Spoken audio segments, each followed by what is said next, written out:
اپنے شر سے دوسروں کو بچانے کا ثواب، بلکہ شریعت نے اس سلسلے میں بڑا خوبصورت اصول بتایا ہے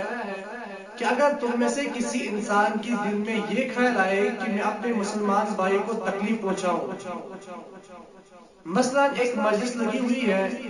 تو اس آدمی کے دل میں یہ خیال آتا ہے کہ میں اپنے مسلمان بھائی کو تکلیف پہنچاؤں، اس کی انسلٹ کروں، لیکن وہ اپنے جذبے کو کنٹرول کرتا ہے، اس کا مذاق نہیں اڑاتا، تو شریعت اس بارے میں کہتی ہے کہ اپنے جذبے کو کنٹرول کرنے پر تم کو صدقے کا ثواب دیا جائے گا۔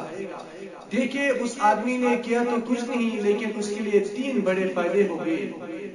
ایک تو وہ انسان گناہوں سے بچا، اور دوسرا اللہ تعالیٰ کے عذاب سے بچا، اور تیسرا اس کے نامہ اعمال میں نیکی لکھ دی جائے گی۔ حدیث پاک میں آتا ہے کہ اگر تم نے اپنے شر سے دوسروں کو بچایا تو تمہارے لیے صدقے کا ثواب بن جائے گا۔